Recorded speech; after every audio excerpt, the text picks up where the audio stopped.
I'm Jennifer Della Quadri, and this is the Raising Happy Teens podcast, where you learn how to successfully guide your teenager into adulthood without losing your sanity in the process. Let's do this.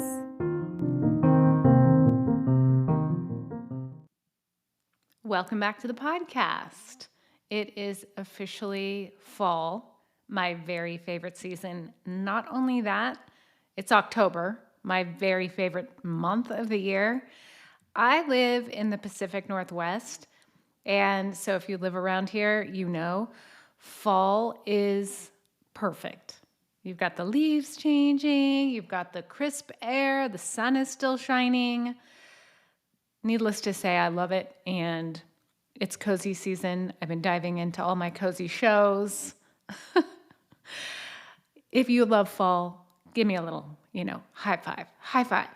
And if you're watching me on YouTube, hello. I'm so glad you're here. If you have not checked out my YouTube channel, you can watch Raising Happy Teens live. Well, not really live action in video and see my face, see my expressions. It's so fun and so entertaining. You won't want to miss it. So check out my YouTube channel if you have not done that already.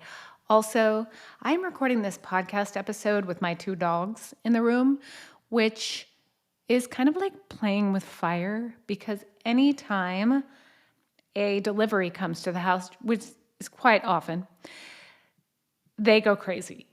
So I am really testing the limit here of having them in this office with me because something could set them off and they'll start barking and that, messes everything up. So cross your fingers for me. Hopefully this will be okay.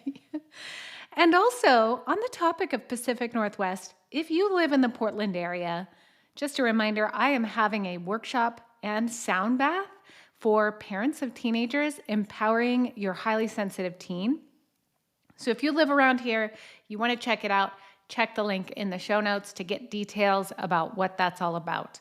If you've never experienced a sound bath before, first off, you must, whether it's in my workshop or somewhere near you. Basically what it is there's a person who's playing crystal bowls, playing gongs, chimes, making really vibrational noises for you to just lay around and experience. It's so relaxing and it's such an immersive experience.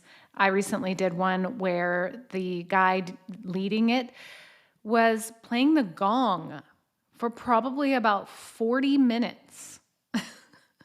And so when you hear the gong, you may think of like the Gong Show where they like bang on the gong. No, it wasn't like that because that would be really intense and that's not the goal of a sound bath.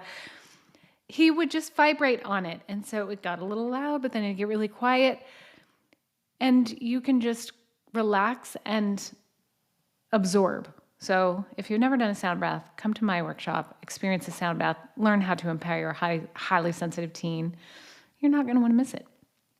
So after all of that, let's go ahead and dive into this week's podcast episode. So as you know, parent of a teenager, you're aware, sometimes emotions get big. Sometimes teenagers don't know how to handle their emotions. They've got big feelings, just like they did when they were a toddler, except that they're now in this big body. So, it can be a big experience as a parent when your teenager is having these big emotions. So I'm going to be talking about 5 ways parents can approach or handle these big emotions. 3 of them are going to be not helpful ways, and 2 of them will be helpful ways. So while you listen to me list these 5 things, I want you to listen and think, which approach do I really tend to lean on? And there's no judgment. You know this. I do not judge on my podcast. We're all coming from a place of where we are. It's just self-reflection and deciding, is this how I would like to continue? And if not, what direction do I want to go in? So listen to all 5 of these. Decide for yourself. Is this me? Is this not me? And also recognize that when you are around somebody, whether it's your teenager or anyone else who is having big emotions, that can be really scary. And it can be really triggering on another level, especially if you grew up in a volatile household where people had big emotions. I recently just got certified as an integrative trauma coach. So a lot of my approach is sensitivity to trauma and experiences we've all had. So when I'm talking about these 5 approaches, just be aware that sometimes the way you respond to big emotions may have something to do with trauma or things that you've experienced in your past. So have some compassion and for yourself through that, and just be aware of it. So when you listen to this, hear the first 3, recognize, acknowledge that yes, being around somebody who is having a big emotional experience can trigger a lot of emotions inside of you. So have some compassion for yourself through that. And then you can decide how to proceed forward, whether you get support for that or you can start working on how to heal your own trauma so that you're not responding out of a trauma response and you can feel a little more in control of yourself and your own emotions and be there for your teenager as they experience their own. All right, so let's go ahead and dive in. And really conveniently, all 5 of these start with the letter I. Isn't that just so convenient? So let's say your teenager comes in, they're having a really big emotion. Something happened at school, they're angry, they're throwing things around, they are slamming doors, maybe doing something like destroying property, dropping things on the floor. They could be throwing a big tantrum. The first response that some people may do is to ignore. So they just pretend like it's not happening. They just walk out of the room, or they continue what they're doing just as though it's not happening. So if that's your response, just again, awareness and compassion, it could be a learned behavior response from your youth, not going to be helpful in this situation as far as how to address or how to support in healthy responses for them for big emotions in the future. So if you ignore it, it's not really going to help either make them feel better, and it's also not going to help them learn how to manage big emotions in the future. So that is the first one, is just ignoring and walking away or just pretending like it's not happening. The second one is to, and I talk about this all of the time, is to invalidate. So that's something like, you're overreacting. This isn't a big deal. Calm down. There's nothing to be upset about here. That, unlike ignoring, can actually pour fuel on the fire. So whether they're angry, frustrated, and they're lashing out that way, or they're sad and they're emotional and they're crying, when you invalidate, you're basically saying you're wrong. You're wrong for having these emotions, and that could make the emotion even more heightened. You don't understand. You don't care.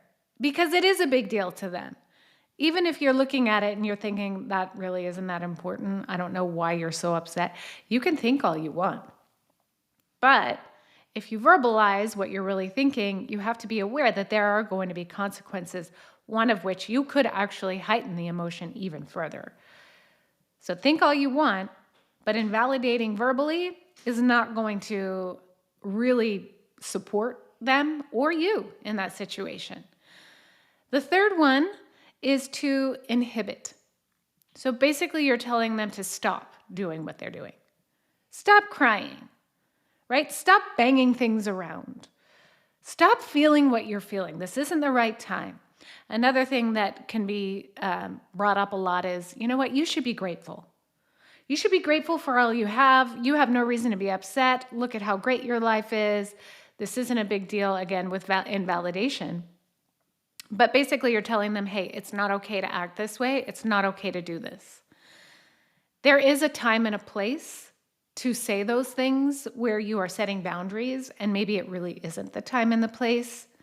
But at the same time, and I'm going to get to the strategy to help support them when they have big emotions, but when you tell them that it's not okay to feel these things, you're basically stopping them in their tracks, but also stunting their ability to experience these emotions and sending the message that it's not okay to have emotions. And one really big side effect of that is that they avoid the emotions down the road. And I've talked about this on the podcast, how really inhibiting emotions on any level over a period of time takes a toll on your body because of the mind-body connection. So if your emotions are constantly being stunted or inhibited to the point where you hold them in, you don't allow yourself to feel them, they're going to come out in other ways. You're going to have physical sensation, physical reactions, illnesses, aches and pains. It comes out in a different way. So if you can't express it in a healthy way, emotion, it will get trapped, but eventually come out. So inhibit is the third one, not to do. Now I'm going to get to the two that you do want to do, which is what you're here for, right? Okay, so the fourth one is to invite the emotion. So what that means is you see that they're having emotion and you allow it. And if you're sitting there thinking, well, gosh, if they're throwing things around or they're breaking things, why would I allow that? That's not okay. I will address that in the fifth strategy. But when you invite it, basically what you're doing is you're giving them the opportunity to acknowledge, I'm having this big emotion, and to understand this is what this big emotion is. So when you allow it as a parent, there's something that could come up for you, and that is definitely fear and an uncomfortable feeling.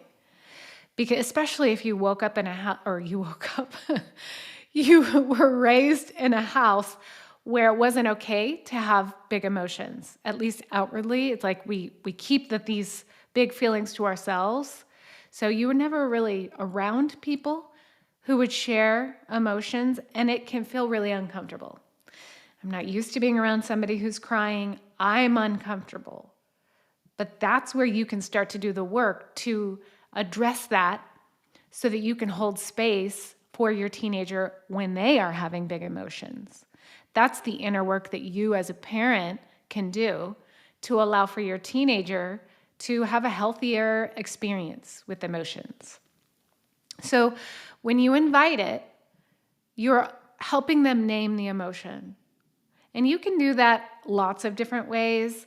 There's a feelings or like an emotions wheel I've shared in the past. You can just Google emotions wheel. I think the one I shared was through the Calm app. Just emotions wheel, Calm app or something like that will bring it up. But giving them the opportunity to find and, recognize this is the emotion I'm feeling so that it normalizes it. Like, this is an emotion. I'm feeling frustrated, or I'm feeling sad, or I'm feeling angry or bored, whatever the emotion is, right? When you invite it, you're giving them the chance to acknowledge what it is. And you're also sending the message, hey, all of these feelings are welcome. There's no emotion that you can have that is not allowed. You are allowed to feel whatever it is that you are feeling. And like I said, it can be scary. But it's important to do this in order to get to the next step. But when you're able to give them the chance to acknowledge it and invite it, emotions aren't as scary. And I really want to harp on this for a moment, because one of the reasons why people have so much anxiety is because they've never learned how to process the emotions they're having. They stuff them down. And when you stuff down emotions, it will lead to feelings of anxiety, feelings of stress. Whereas if you're having an emotion of overwhelm and you acknowledge it and you allow yourself to feel it, you give your body the chance to process it versus stunting it and blocking it. So you're giving them the chance to acknowledge it and to ride the wave of it. Don't quote me on this, but I think an emotion typically lasts 90 seconds as the ride goes. So as you feel a wave of it come on, it typically only lasts 90 seconds. Maybe it's even less. I'm not totally sure. But it's relatively short. It's not like, and a lot of people can fear, well, gosh, if I invite this emotion in, what if I never get over that? And this goes back to how you can be triggered when your teenager is having a big emotion, especially if you're empathic. You may be taking on some of their feelings, and that really does impact your energy. So if you bring it on, like, I'm already feeling stressed out, now you come in here with this and I can't handle it. That's why it's so important for you to have the space to be able to process your own emotions so that you don't get pulled into theirs, and also have practices on how to manage your own energy, which I could do an entire podcast on its own. But that's why it's so important for you to be able to stay the stable person, the calm person, while they ride that wave. You're not going anywhere. You're allowing it. And you're also not sending the message that this isn't a scary thing. You're feeling sad. Of course you're feeling sad. Let's acknowledge that. You're allowed to feel sad. And just allow it. And then the next step, because all emotions, all feelings can be tied to behaviors. So what do we do when we're feeling those big emotions? And sometimes, a lot of times for the parents, this is where the hardest part can be. So yes, your teenager may be feeling a big emotion, but it's really triggering for you when they're angry and they're throwing things around, or they're throwing a tantrum, or they're getting violent, or when they're sad and they go and they self-harm, or they're hiding in their room, or they're withdrawing. That is what's triggering too. It's the behavior that you're seeing. So when you're seeing this behavior, after you invite it, what you're going to do is you're going to instruct. You're going to find a replacement behavior that's healthier or safer or less destructive than the one that they are doing at the moment. So the behavior that they may be doing is maladaptive. You're finding a replacement behavior. Easy to understand in theory, but not necessarily easy in practice, especially when emotions are high. So when you're instructing, you're first going to identify the feeling, and you can do that on a feelings chart, or you can just have them name it. Then you're going to validate it. It makes sense that you feel this way. It's totally appropriate for you to feel this way. Anyone in this situation would feel this way. Then you're going to link it with the maladaptive behavior that you're seeing, whether it's yelling, hiding, self-harming, getting aggressive, avoiding. You're going to link it with that behavior, and then you're going to offer a substitute for the behavior that you're seeing. So go for a walk, take a time out, play your guitar, do a breathing exercise, come up with a substitute together. So I notice when you're feeling angry, you throw things around, and that's destructive. My request is that we find a solution to help you manage your anger, or to get your anger out, that's not going to be as destructive. So you can offer it, go for a walk, or you can can we come up with a solution that works for both of us here? You're going to find that substitute. And once it happens, you're going to reward that replacement behavior. So let's say you say, all right, well, let's take a couple of deep breaths together. Instead of throwing things around, let's pause for a moment and let's take a few deep breaths together. Teenagers don't always love this. In an ideal world, they would drop everything and be like, you know what, that's actually so much more appealing than throwing these things. I'm just going to go ahead and stop and breathe. They may roll their eyes. They may say, forget it, whatever they're going to say.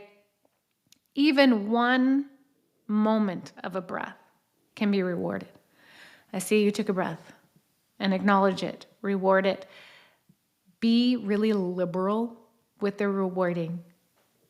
And anytime you see it, whether it's in that moment where you're having that conversation, or later on, maybe you notice that they went for a walk or they played with a dog instead of hiding in their room. You're rewarding it just through verbal praise, through a loving glance, through a hug if they're open to it, but just acknowledging, hey, I saw you make that effort. I recognize that you're putting in that effort, and I'm going to acknowledge you for that because I know it's hard to do. So just to review, you're going to invite and then you're going to instruct by identifying the feeling. validating the experience, pointing out the maladaptive behavior that you're not okay with, offering a substitute behavior, and then rewarding that behavior. So those last two, that's how you can handle the big emotions. Of course, around all of that is you being able to handle your own big emotions. Guess what? This works for you too. When you're having a big emotion, you can invite it. You can have compassion for it. You can acknowledge maladaptive behaviors that you have. And you can find substitute behaviors. And you can even reward yourself for finding those substitute behaviors. So this applies to you and to your teenager. It's really a win-win. So there you have it. 5 ways to handle big emotions, 3 not so great, 2 great. Hopefully that was helpful for you. If you found that to be helpful, I would love it if you would rate, review, subscribe to this podcast, share it with a friend, because the more parents who have tools and resources to help them through these difficult years, the better off our teens will be, the better off society will be, and so on and so on. Also, so happy to announce, my dogs didn't bark once. Yay! I think it's time to get them a treat. Thanks for tuning in, and I will see you next time.